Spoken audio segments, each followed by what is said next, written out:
Welcome to the Coach Santiago podcast, where Coach Santiago shares his expert knowledge of athletic development, coaching tips, advice for parents of athletes, and how you can turn your passion for the sport into your business. Coach Santiago has over a decade of experience and has worked with over 2,500 athletes with programs generating over $10 million in sales and $2.5 million in college scholarships since 2003. We hope you enjoy each episode, and remember, coaching is an action, not a position. All right, guys, welcome back to the show. Coach Santiago here of CoachSantiago.com, where we help parents understand the business of youth sports.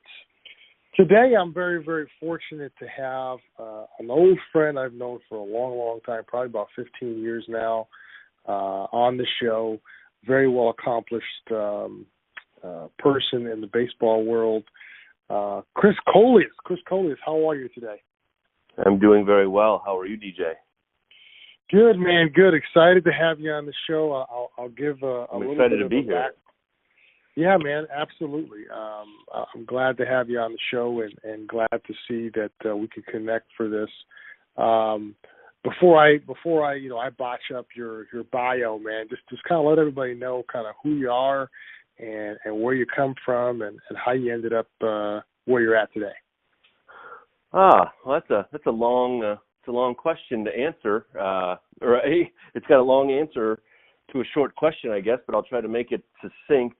First of all, I'm a father of a beautiful 4-year-old little girl. I'm a devoted husband to a great wife who's been very patient and helpful in my journey into the scouting world. And lastly, I'm a scout. I'm an evaluator, and I love it. And I started out in basically coaching a high school JV baseball team, and then got involved in some youth tournaments, and then got into coaching at a junior college in the Detroit area for 3 years, and then I moved on to Madonna University in Livonia, Michigan, which is an NAIA, and was there for 5 years, and then I found my way into scouting, and have been doing that for the last 6 years with the Texas Rangers, and been loving every minute of it. Wow, that's a pretty interesting background. And how did you? I mean, obviously you started out at the JV level at the high school. Yeah. I know one of the things that a lot of my guests talk about is we all have this crazy journey on actually getting to a place that you're at, which is you're able to feed your family doing what you love, which is obviously scouting, evaluating, being around the game. Talk to us a little bit about kind of that whole journey as to how you went from coaching high school JV baseball to being a pro scout with the Texas Rangers. Well, it kind of started back when I was first getting into college many moons ago, and I didn't play baseball in college first off, and then for a couple of years, and then I realized that I just had a big hole in my soul, and I needed it, and needed to compete, and wanted to be around a team again, and be a part of that kind of culture, and so I went back to a community college in the Detroit area here, and I made the team. I walked on and made the team, and I started playing, and then I got into coaching right after that because, again, I needed it. I needed to be a part of a team. I needed to be a part of just some structure like that, and just to be able to compete and go out and be a part of the game. And so when I felt I was ready to kind of run my own show, if you will, I interviewed for a job at Berkeley High School for the varsity job. I didn't get it, and I got the JV job. They asked me if I wanted to do the JV, and I said sure, and had a great time doing that with those young men. And that next summer, I met a guy who ran some tournaments in the Midwest, and he was the head coach of a junior college here in the Detroit area as well. And he's like, "Hey, do you want to help me out?" And I said, "Sure." And so I went about it. I jumped in with both feet there. Luckily, I was working with my father at the time. He owned a small electronics repair shop in the Detroit area, and so I was able to kind of work there and take off when I needed to go be with the team and coach. And I did that for 3 years, and then the program got shut down, really, and I had to find something else to do. I knew I didn't want to give up. I wanted to be a part of it still and help young men. And then so I basically pestered the head coach at Madonna University for about 3 months with phone calls a couple days a week, and got him to basically, I went to a practice one time. We talked in January, and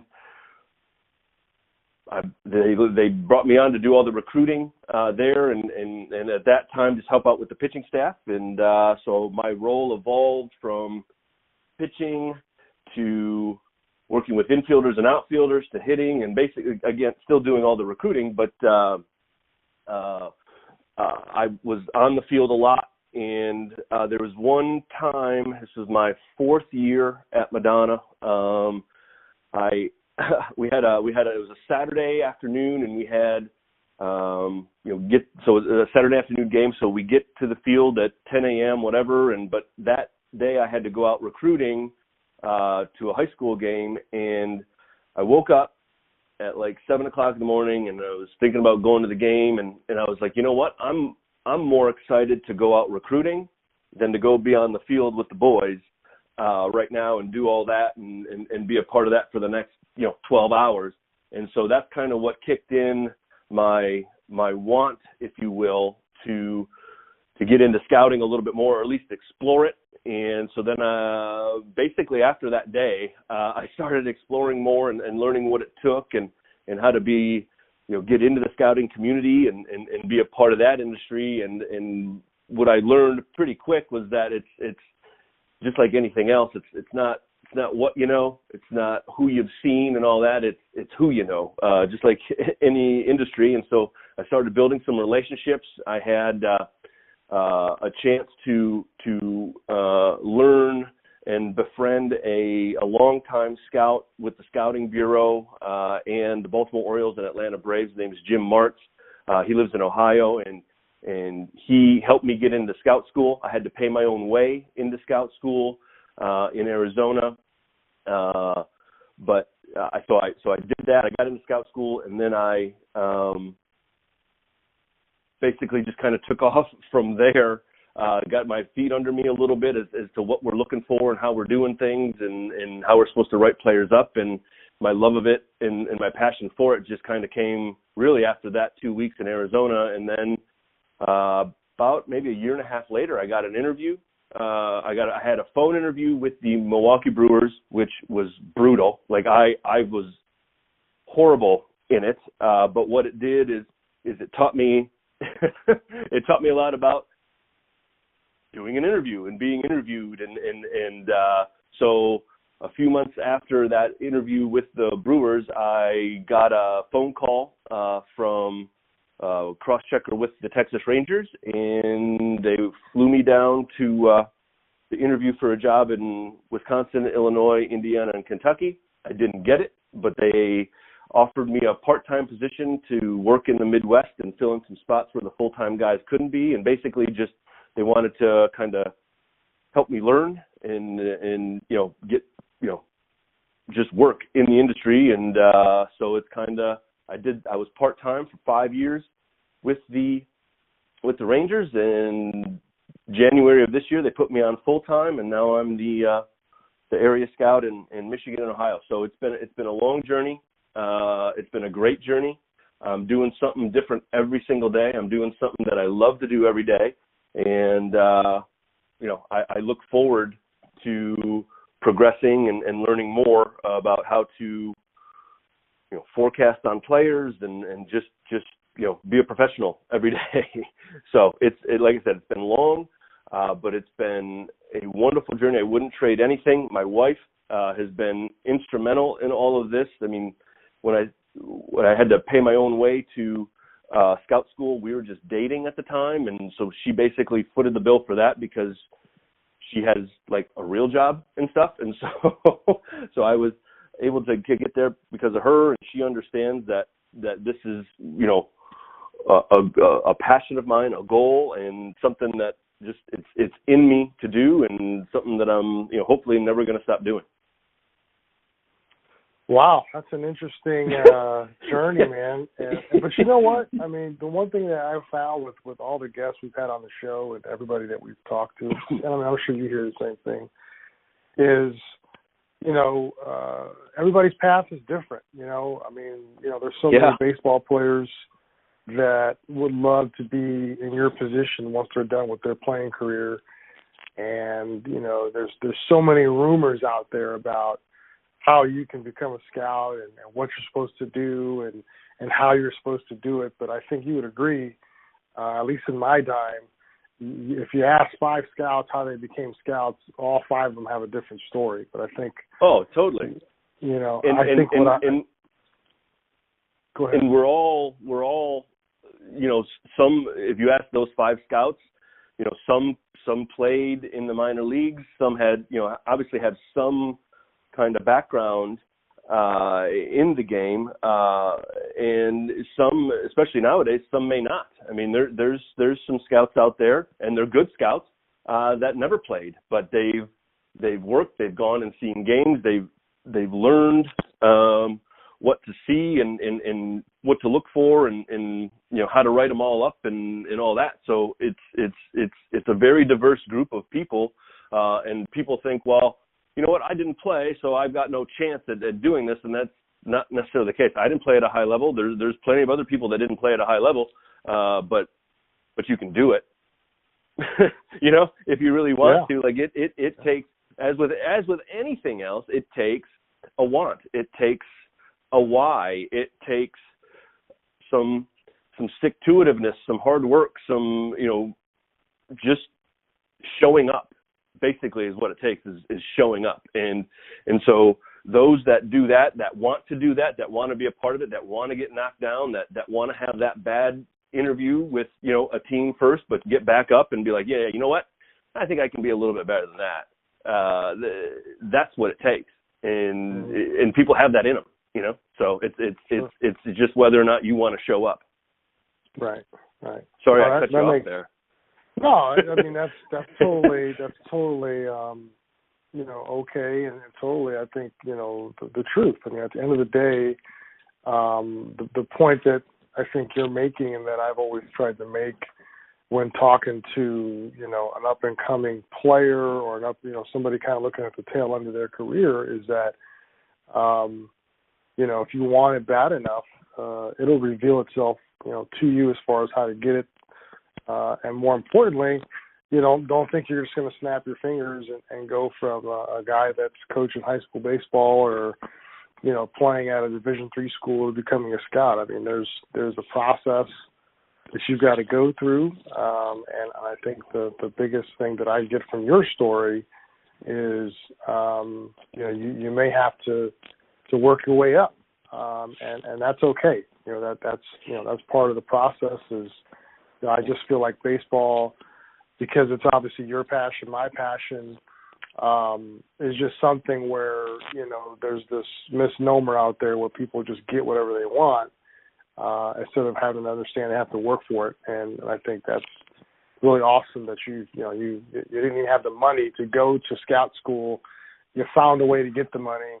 You stuck it out for 5 years as a part-time guy, and I'm sure there was not a whole lot of glitz and glamour behind that.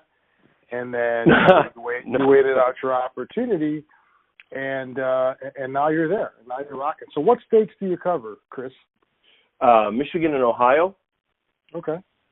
Awesome. And before, when I was part-time, I was helping out, not taking any. You know, I was just basically giving all the credit to the full-time guys who do all the heavy lifting every day. I was helping out in Michigan, Ohio, Illinois, Indiana, Kentucky. I'd get into Tennessee every once in a while, West Virginia.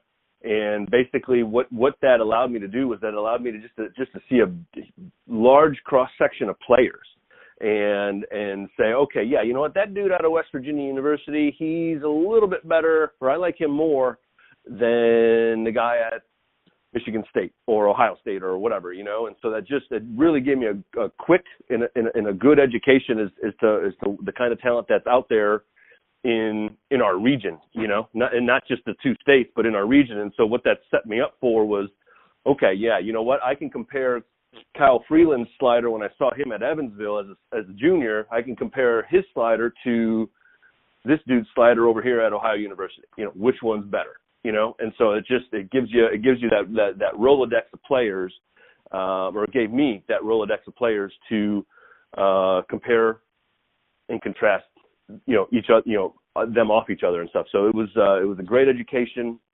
quickly. And in January when I was put on full time, I didn't get into this because I wanted to keep it a little more succinct because I can get fairly wordy at times. But I was put on as the underclass scout throughout the country. So I was looking at players who were sophomores and juniors in high school and some college freshmen to start building history with them and getting to know and building relationships with their family.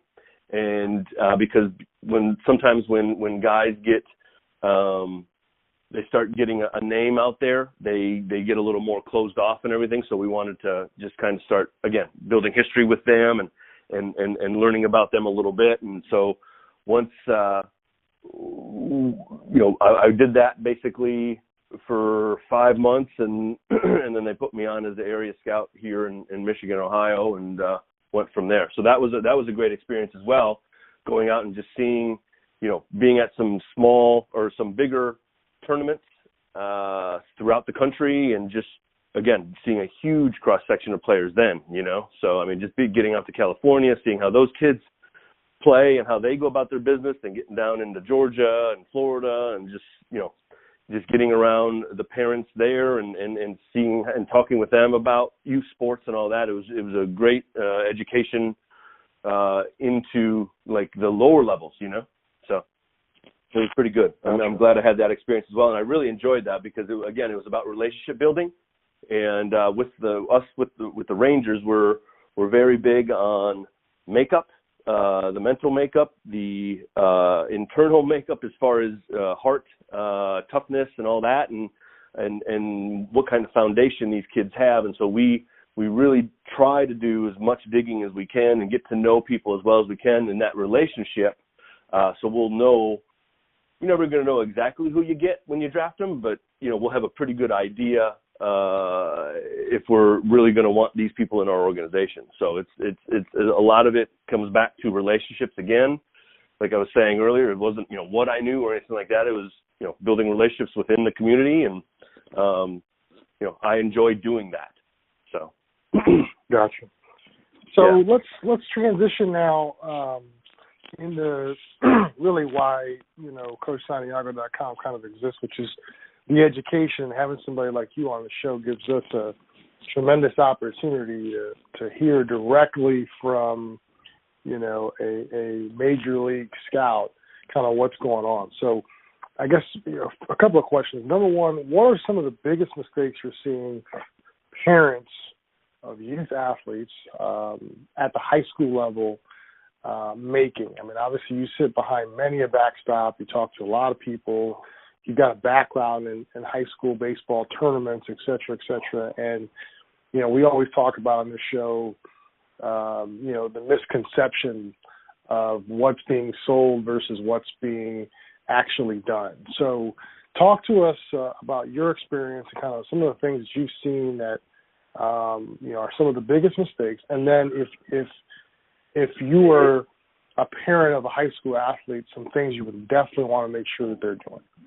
I don't think I think mistake is the wrong word to use, because it's on a parent's behalf, and I know it from, you know, being a newer parent the last 4 years, is you're always just trying to do what you think is best in trying to help your child or, teenager or young adults, whatever. And so I don't characterize them as mistakes. I just think people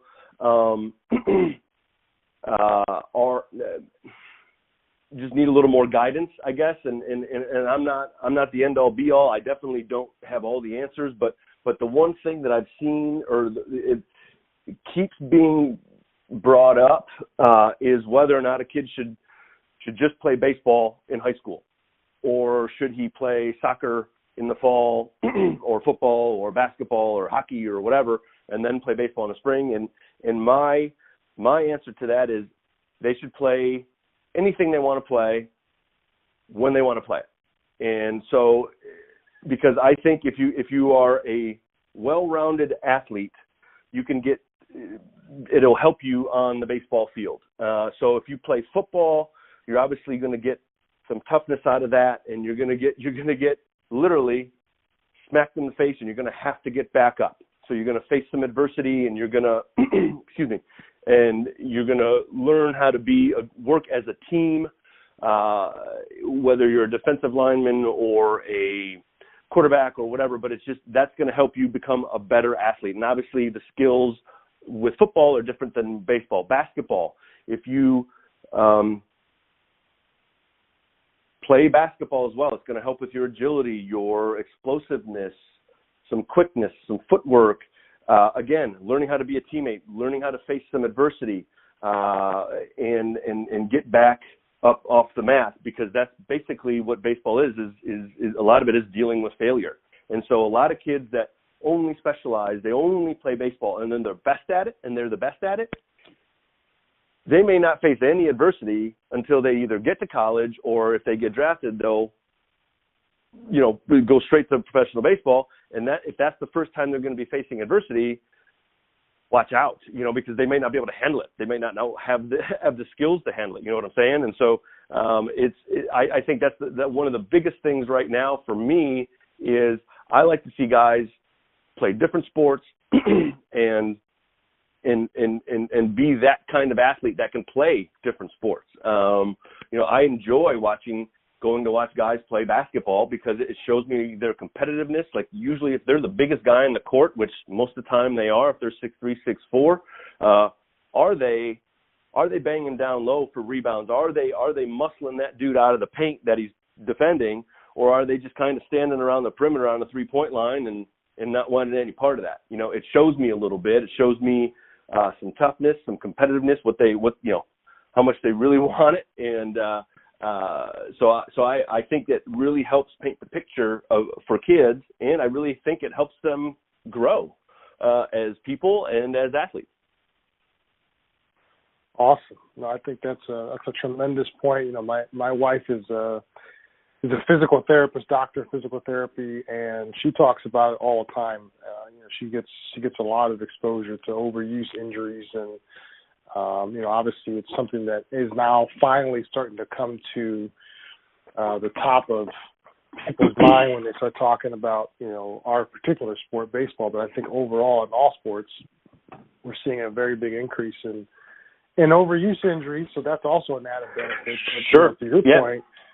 To your point, there's a lot of psychological benefits. And that's kind of what I'm hearing from you is that, the psychological benefits of putting yourself in different competitive opportunities and different competitive environments. And, for me, I always thought of myself as like a baseball only guy, not because I didn't want to play some other sports. Fortunately or unfortunately for me, my dad said you're a ball player and you're not playing other sports. And that's just the way it was. But I do recall. And that's okay. That's okay. That's okay. But I do recall even, I think you would agree, although I wasn't playing for the high school, I still played competitive basketball in the neighborhood and open gyms. Sure. and played some tackle football, with some friends, and, whether it was that or ping pong. I did a bunch of different things, as I look back at my high school career that, necessarily weren't a part of the varsity, high school teams.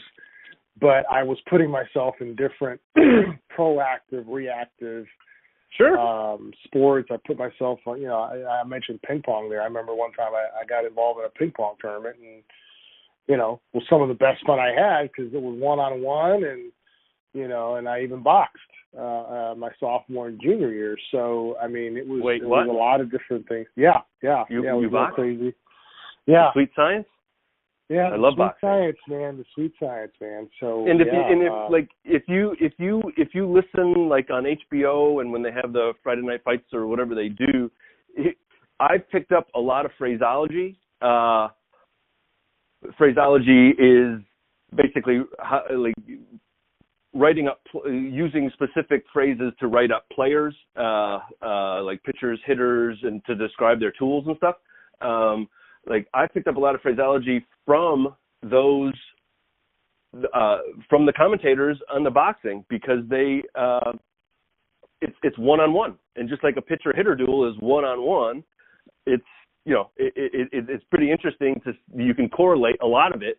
And one that I've picked up is, I think it was Jim Lampley or something like that. He mentioned that a guy had a lot of horsepower in his right hand, and I was like, wow, okay, so a pitcher might have a lot of horsepower in his right arm, you know, because the guy's going to throw mid-90s or whatever. And I was like, oh, okay, that's cool. So I put it on my list of phrases and all that, and just interesting. But I love that you boxed too, because again, it takes courage, right? Just like football takes courage, basketball takes courage. Anything when you're doing that you're putting yourself out there like that in front of groups of people, or being a part of a team in front of your peers, like it takes courage. And in youth sports and just sports in general, it helps bring that out in people. You know, it helps people understand that, yeah, you know what, I can do this. You know, and so that's the beauty of it all. And I know we just got off a little bit of a tangent there, but it's important to also have the parents and people listening understand that it's not easy, even in high school, to get out and do what these kids are doing, because you're putting yourself out there. You know, you're unmasked, you are vulnerable, and it takes courage to be out there doing that. And especially you think about some of these kids that are getting recruited at such a young age and all that, like, what are they thinking when they're 15 years old? 15, you know? And they got people calling them. They got me coming to watch their basketball games. And I mean, not to say that I'm like some big shot or anything like that, but like they got me coming out and other scouts coming out. And I mean, that's a lot of pressure, you know? And so to have that in your back pocket for later in life, yeah, you know what? I've been through some journeys. I've had to be courageous. I've had to do certain things and be in the spotlight. Like that only helps their development as a person. You know, it's really cool. So that's why I say, like, getting back to playing different sports, it just puts you in so many different positions for later in life. You know, like just you can draw back or look back on experiences that you had on the football field or the basketball or the wrestling mat, you know, and be like, yeah, you know what, I've been through tougher than this. I can go for it, and I can do it. And I've gotten back up off the mat, and I did it again, you know. So I think it's really important to kind of circle back there for people to just at least explore playing other sports. If you don't want to, that's fine, you know, it's okay. But I just think as a overall development tool for young people, I think it's good to just be diverse, you know, in what you're doing every day. So sorry, I can't. No, you know, it's all good stuff. I mean, you know, everybody who's listening to this needs to hear, you know, because sometimes I get on here and I'll get on a couple different rants about different things. But I think what I'm hearing you say, excuse me, is that, you know, the competitive mind should be developed in several different ways, and the advantages that you're going to get because of that involvement in different competitive environments. And I'm sure you've seen it. I know I've seen it with some of the guys. You know, you mentioned some of the guys that you're following and scouting and evaluating. You know, you go watch them play basketball, and I remember you know, when I ran my baseball academies, you know, there would be times where I'm coaching a player who's a little bit meek, a little bit, you know, kind of low key, and then I go watch him play football, and he's a wild man. And Yeah. it's like, whoa, you know, like, okay, well, how, you know, so it was just kind of like giving him permission to, like, hey, we need some of that on the baseball field. You know, we need you to bring that level of intensity, because now I know it's there. And so it's a great analogy there. So, you know, as we come to a close here, I mean, what I think one of the biggest. We got like 3 hours left. What are you talking about? We can talk about this all day. I know. Me too, man. I definitely could. I think one of the biggest questions I get is obviously the showcase business has exploded, right? I mean, the last 10 years. Yeah. 10 years ago, it was invitation only. It was, you know, the top 100 players in the state were at, you know, invitation only events. Now it's gone from that, like everything else in our industry, you know, to a much more competitive offering. And there's a showcase every weekend, and you can participate in as many showcases as you want. And so that kind of creates, there's a lot more kids now, whether they be elite, not elite, just starting out, that are involved in this business. And the number one question that I find fascinating, although your participation is way up in these events, is what are scouts looking for? You know, what is it that you know, we see you back there with the clipboard and the stopwatch and the radar gun, and you guys are all out there in your polo shirts and glasses and all this stuff, but what are you looking for? Because as a mom or a dad, you know, they're out there hoping and wishing that they impress you guys. So please give us, if you can, spend some time with us and just kind of educate us on, you know, 4 or 5 things that you think every scout is going to be looking for, and then, you know, elaborate as to, you know, what, you know, not only what they're looking for, but what would impress them in those 4 or 5 categories. Well, the 4 or 5 categories, I mean, the easy explanation is we're looking for tools. And the 5 tools are hit, defense, power, throw, and run. And so the stopwatch that you kind of jokingly mentioned that we're all back there with, and our polos and all that, stopwatch is obviously to see how fast the kid can get down the line or run the 60-yard dash.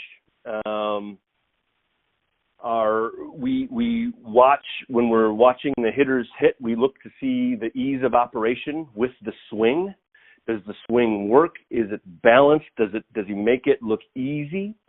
With power, same kind of thing.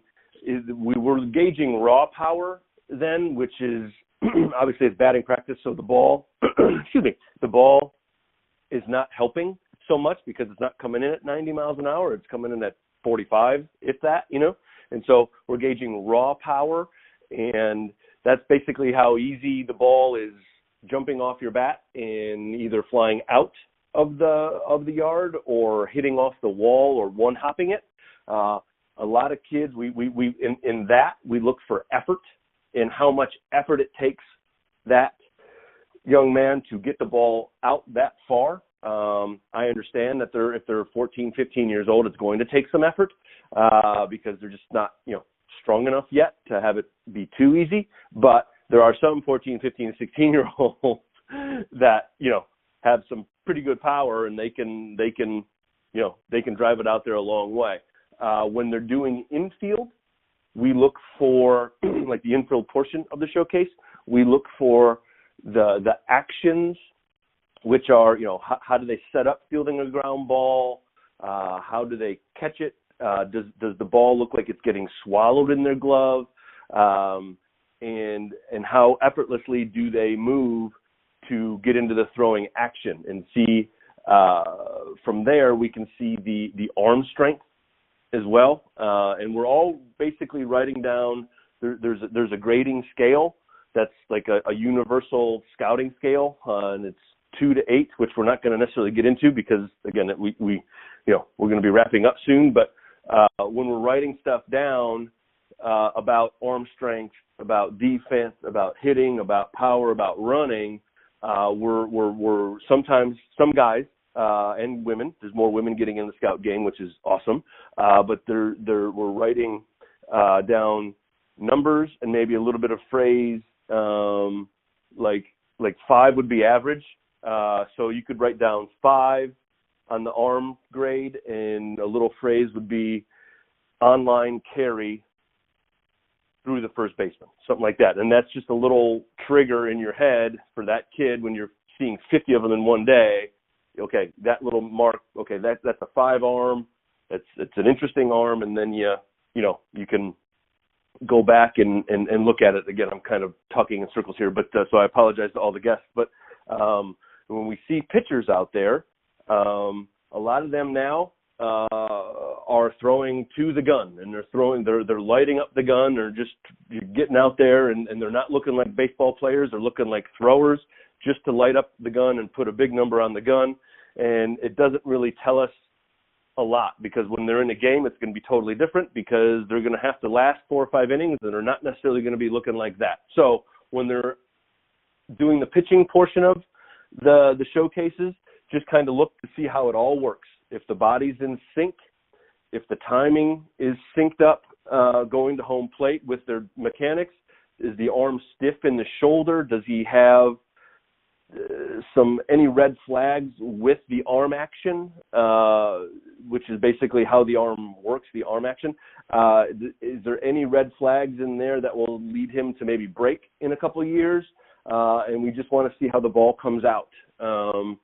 And, I went the other day just to see a kid throw a ball on a flat ground, because I hadn't seen him yet, and I just wanted to see how his body worked and what it looked like. And I didn't need to see him throw as hard as he can or anything like that, because that, again, it's going to be different in the game and different over the long haul. So getting back to the pitchers, we also look at how the ball spins. And you can't really see it, obviously, because we're sitting a little bit further away. But there's someone once said, like, God makes curveballs, because some people either can really spin it well or they can't. The wrist just doesn't work as well as maybe some other people's. So we look to see how the ball spins, what kind of action it has at the plate. We look to see if there's some feel for a changeup. Usually the younger kids don't have much feel for it yet, just because they haven't played around with a changeup as much. But some of those kids that are a little bit more developed, how do they throw it? Do they slow down their arm action? Do they telegraph everything to get the changeup out there to home plate? And so there's plenty of things that we can evaluate from a showcase. So I do think they are fairly beneficial. But what really matters at the end of the day is what they're doing in the games and how they present themselves every day, how they, and it's so cliche, but what kind of energy do they bring every day? When I have the opportunity to talk to some younger people in the communities that I work in, I always mention that, there's 5 tools, right? And we just named them off, and we can do it again: hitting, running, throwing, power, and defense. There's 5 tools, but there's another one that I take to heart, just being with my coaching background, is energy. And that's the most noticeable one right off the bat. When you go out and we try to see a game a day from basically February, this year I think it's February 14th, through June till whenever, right before the draft. We try to see a game a day. So we're going to see teams multiple times, right? And so one thing that sticks out is always noticeable is the energy level of the player. Are they always busting it down the line? Are they hustling in and out? Are they playing with some want, some conviction? Do they do that? And that is never really ever looked over by anyone, because everybody wants that on their team, right? And so what we can't see at the showcase so much, and sometimes you can, is the energy level and how they do it every single day when they go out. So the showcases are beneficial to identify guys, but it's actually what matters most is the games and getting out there and just playing your behind off and going about it the right way, or whatever you think is the right way. And so that can really tell a lot as well. And so I like I said, I think showcases are beneficial all the way around. It does get kids on the radar, and it does, help get a lot of talent in one place, so we don't have to necessarily travel, more than we already do. But it's also a kind of a double-edged sword, because you see a guy coming out and he's humping up to throw 91, 92, and then you get out to see him in the spring and he's 86, 88 in a game. You know what I'm saying? Because you can't sustain that level of intensity that he's throwing at in the showcase for 15 pitches over 50 pitches. You know what I'm saying? So it's a little bit deceiving at times, but I do think they're beneficial. But at the end of the day, if you're good, people are going to come find you. People will know, because even though it's a huge industry, the baseball industry is a huge industry, it's pretty small once you get down to like the ground level and everything, because people talk, and now with Twitter and all that, like people get on people's radar in all different kind of ways now. But I think it's ultimately beneficial for the kids to a degree. I mean, I don't think kids need to be going to 5 of them in a year or anything like that. 1 or 2 is fine. I mean they're not cheap, right? So I think in small amounts they're fine, and they're good for kids. Gotcha. Sorry, I told you we got like 2 more hours, right? I mean, we can keep going.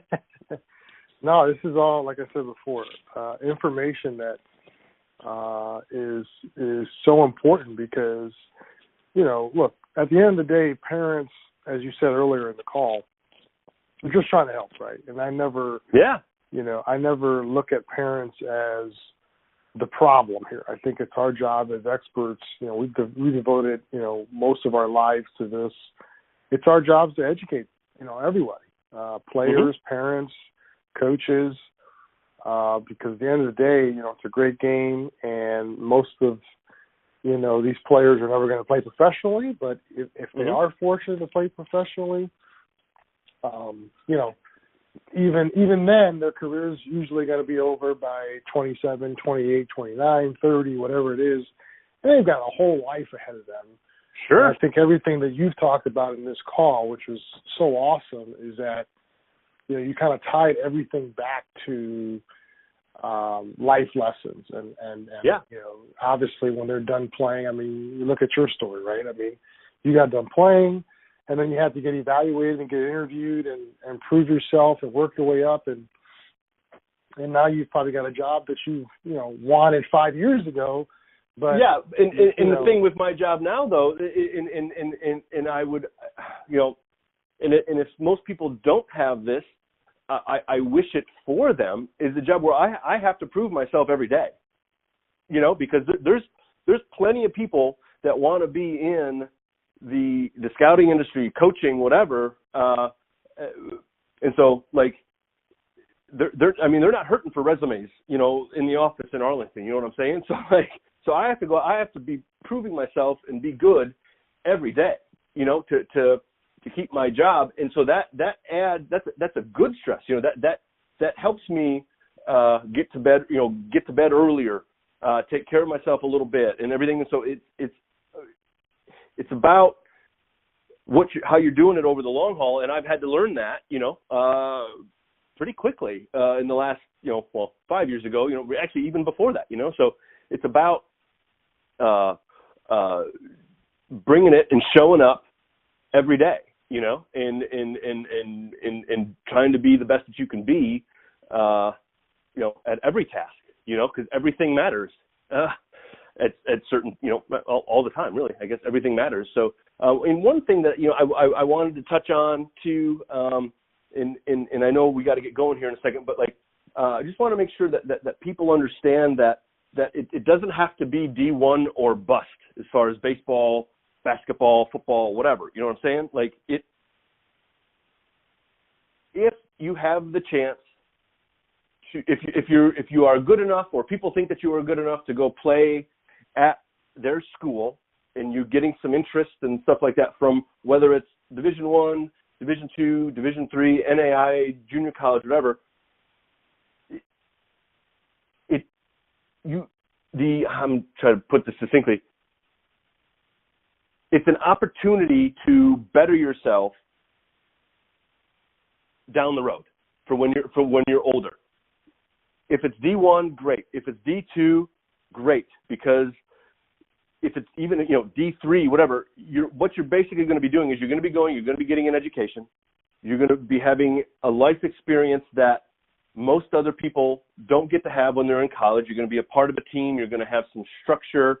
You're going to meet friends that you'll have for the rest of your life, because there'll be shared experiences that, only you 25 guys will have, and so I think it's another thing where parents and some kids get so wrapped up in Division I and this and that, and that you'll get noticed anywhere you go. I mean, we took a guy in 30th round 2 years ago out of a D3 here in Michigan, and he's been making a fine career for himself in the minor leagues. And it doesn't necessarily matter where you are. It matters how you develop, what you bring to the field every day, and what you're trying to accomplish for yourself, for your family, for your teammates, and all that. So if you have a chance to, let's say, go to Division I and maybe sit for a couple of years, or go to Division II or an NAIA and play right away and develop, then how bad do you really want to play if you decide to go to D1 and be like, yeah, you know what, I'll sit for a couple of years. I'm okay. I see what's ahead of me. So choosing to play is something to consider, rather than choosing just to go to a D1 because it's D1. Do you understand what I'm saying? Like, does that make sense? Like, I just think people get wrapped up, and there's not, obviously, if you can get to a Division I school and play at that level, great. And if you're honest enough with yourself to know that you can do it, or at least try to, okay, cool. But some people, I just don't think they look in the mirror close enough as to, whether or not they can actually play at that level, or they maybe should be looking at an NAIA school or a D2, and there's plenty of ways to get out and see these games that the D2s play. I know there's plenty of D2s in Ohio. There's plenty of NAIAs in Ohio. There's plenty of D3s. There's plenty here in Michigan as well. Like, go to those games and see what that talent level is like, and be like, okay, you know what? I'm going to honestly evaluate myself. Can I play with these dudes right now? And if you think you can, go for it, because that's going to help you whittle down the recruiting process, and at least make it clearer as you get closer to making a decision as to where you ultimately want to play baseball if you get the chance. So I just think people limit themselves at times by only thinking D1 or bust, because there's plenty of draft picks that are coming from all different levels nowadays, and especially with like the TrackMan data that we can get in the numbers that we can use, like there's some kids that are at D3s that have spin rates on their balls that are off the charts. And you know what? Someone's going to take a shot at them, because that matters. You know what I'm saying? So it like, if you can go and get a chance to play and and develop, then do that, rather than maybe go sit somewhere for 2 years behind a All-American center fielder. You know what I'm saying? Like, I feel bad for kids and for parents that think that's the only way to get a college athletic experience, an education, and all those life skills that come with being a student athlete down the road. So I wanted to make sure that I touched upon that real quick, because I do think it's important that people understand that there are options out there other than Division I, other than Division II, for your child, whatever, your kid, to get seen and have ultimately just a great experience in their, their college years, because it's really important to enjoy that experience and get the most out of it that you can. Okay, I'll stop. Yeah, we talk about that. No, we talk about that all the time. I mean, we always talk about the interesting stat of, of all the players that play college baseball, only 18% are comprised of Division I. So, I think it's easy for players to think about Division I because, that's the football stuff we see and the basketball stuff that we see. But, I always tell parents, look, go grab a USA Today or go online and take a look at the draft and see where some of these kids are coming from. They're not all coming from Division I. As a matter of fact, majority of them are not coming from Division I. And I'm a junior college guy. Obviously, you coach junior college. Mm-hmm. And baseball is just its own entity. It's not, to be treated as basketball and football, because those are well-funded, fully funded, generally, programs. And there's plenty of stories of, guys like Jerry Rice and Terrell Owens that didn't go to the big-time Division I schools that obviously are some of the greatest who ever played football. Same thing happens in baseball every day. Yeah. But I think more in baseball because it's not a fully funded program, and you've got to be creative. And we always talk about the fact that you've got to find the right situation. Stop getting caught up in status versus substance. Find the right situation for you because, we've all heard of the player, like you said, that had an opportunity, could have played right away at a good Division II school, but, mom and dad and the kid didn't want to put that on Facebook or Twitter. It sounded better to go Division I, and then they go there and, they're not playing the first couple of years. And I don't know about you, but for me, I love baseball, but there's nothing I want to do in coordination with the bench. I want to be out there playing. I don't want to be out there lifting at 6 a.m. and doing all these crazy things to know that no matter what happens, I'm not going to play anyway. So, to your point. So, last question we always ask every guest is, this is the greatest thing about coaching and the greatest thing about what you're doing and everybody that comes on the show is they're involved in dreams. They're involved in people pursuing something. So the last question we always ask every guest is what's your dream? What in 5 to 10 years from now, what is it that you're chasing on a personal level? And let us know kind of, what it is that you're going after right now. I'm going after trying, and I think it's always going to be happening, trying to find the correct balance between being between work and life balance and family and being as present as possible when I'm home with our daughter and my wife and making sure that we're all comfortable and happy where our feet are every day. So that's number one is always trying to learn how to be a better father, a better listener, a better person.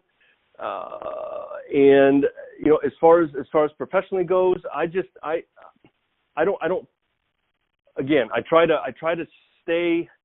try to be, I think it's a Nick Saban quote, be where your feet are. I try to be where my feet are and not think too far ahead, because I think if you start looking at end goals and all that, rather than just enjoying, letting the process be the enjoyment of it all, then I think you get caught up in end results. And most of the time when you just enjoy the process and be a part of what you're doing, be as present as possible in what you're doing every day, the results are going to take care of themselves. So I honestly, I just try to think about how I can help the Texas Rangers every day when I'm either at home or on the road, and I just really, again, I'm trying to be the best father I can be to our daughter and the best husband I can be to my wife, and go from there. So I probably not a very splashy answer for what my goals are or anything like that, but it's